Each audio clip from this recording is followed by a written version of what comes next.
Game விளையாண்டது போதும். வந்து சாப்பிடுங்க. மா போங்கம்மா, அப்புறம் சாப்பிட்டுக்கிறோம்.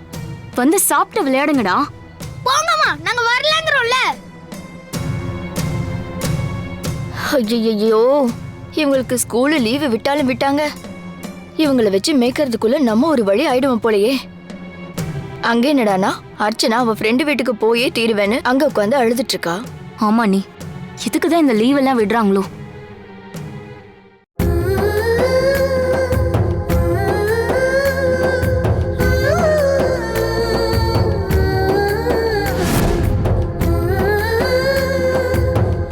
ஏய், அங்க பாருடா.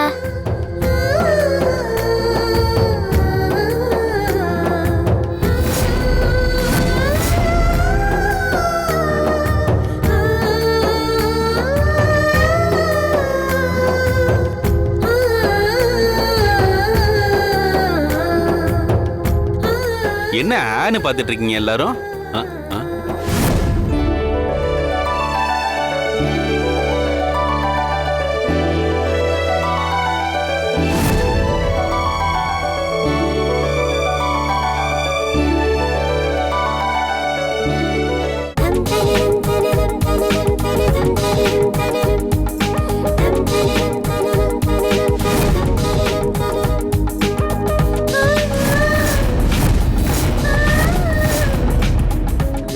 என்னப்பா இது? ஃபேன்சி காம்படிஷன்ல வர மாதிரி அத்தையும் பவியும் ஒரே மாதிரி ட்ரெஸ் பண்ணிட்டு வராங்க.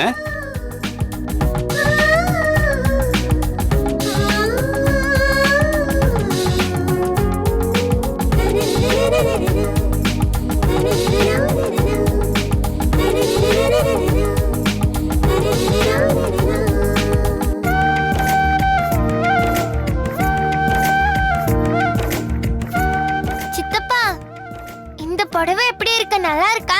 பிரமாதமா இருக்கு. ஏய் பவி, என்ன எனக்கு திடீர்னு பெரியவங்க மாதிரி புடவைலாம் கட்டிருக்க? அது ஒண்ணும் இல்ல, நமக்கு தான் ஸ்கூல் லீவ் விட்டாங்கல்ல. சும்மா விளையாடி டைம் வேஸ்ட் பண்றதுக்கு பதிலா நான் அதை யூஸ்ஃபுல்லா ஸ்பெண்ட் பண்ணணும்னு பிளான் பண்ணிருக்கேன். அது என்ன பவி யூஸ்ஃபுல் பிளான்?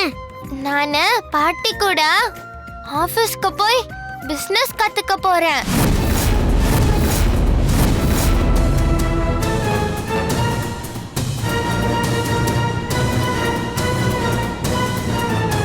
ஃபியூச்சர்ல நம்ம பிசினஸ பாத்துக்கணும்னா அதுக்கு இப்பல இருந்து ட்ரைனிங் பண்றது நல்லது தானே? அதான் பாட்டி கிட்ட நேத்து நைட்டே சொன்னேன். பாட்டியும் சரின்னு சொல்லிட்டாங்க.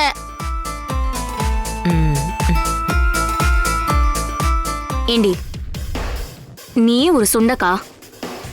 நீ இப்ப போய் பிசினஸ்ல என்ன கத்துக்க போற? அதானே, கத்து கொடுத்தா மட்டும் உனக்கு அப்படியே புரிஞ்சிட போகுது பாரு.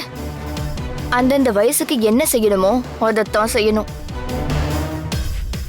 எதுக்கு இவ்வளவு டிஸ்கரேஜ் பண்றீங்க?